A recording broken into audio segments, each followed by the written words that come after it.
Le Val-Benoît, c'est un ancien site universitaire, un genre de campus scientifique à l'américaine qui a fonctionné jusqu'en 2005, année où les derniers étudiants ont investi le site du Sartillement. Depuis cette époque, le site est quasiment vide.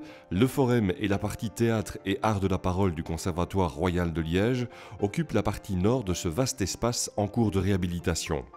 Pour décider des meilleures orientations à prendre, s'agissant justement de la réhabilitation du Val-Benoît, dans son ensemble, la SPI a décidé de mettre en œuvre un master plan. Les études socio-économiques qui avaient été faites notamment par le CGFA déterminaient que cet axe d'entrée dans Liège, donc tout l'axe de la Meuse, était important pour le développement du socio-économique à Liège. Donc, l'ASPI s'est associée à la ville et à l'université pour d'abord faire reconnaître le site comme SAR, donc site à réaménager, qui est un statut d'un ancien site économique ou presque économique qui est à l'abandon et qui pourrait retrouver une nouvelle vie.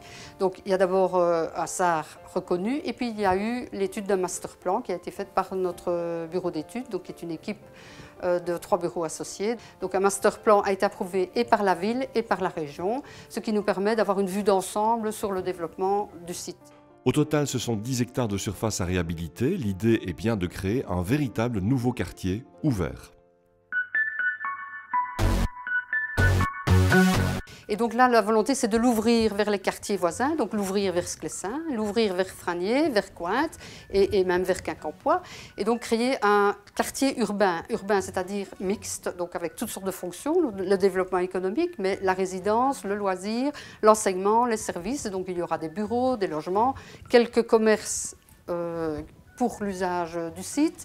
Des loisirs, donc il peut y avoir des plaines de jeux, des clubs sportifs, et donc on voit très largement les fonctions. Le master plan qui est mis en œuvre fixe un cadre général au projet, un cadre qui reste assez mouvant et qui implique un grand nombre d'acteurs concernés par l'avenir de ce quartier. On pense notamment aux riverains. Ce vaste projet est conditionné de fait à un élément majeur du développement économique liégeois, l'arrivée du tram en 2018, une échéance stratégique pour le Val-Benoît. Le quartier du Val-Benoît est en fait le long de la ligne du tram. Il y aura un arrêt qui sera appelé arrêt Val-Benoît, qui sera juste à côté de l'Institut de mécanique. Et ça, c'est une véritable chance pour le Val-Benoît, mais aussi pour le tram, puisqu'on va permettre une certaine rentabilité à cet arrêt-là, puisque nous aurons à peu près 2000 personnes sur le site, logements et bureaux. Et donc, nous allons développer un véritable programme d'une nouvelle mobilité. Donc une mobilité liée au transport en commun, tram et gare, parce qu'il ne faut pas oublier que la gare Calatrava est à 2 pas via la rue Mandeville.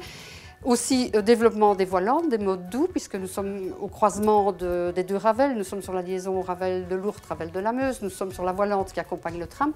Donc nous voulons développer une autre façon de circuler.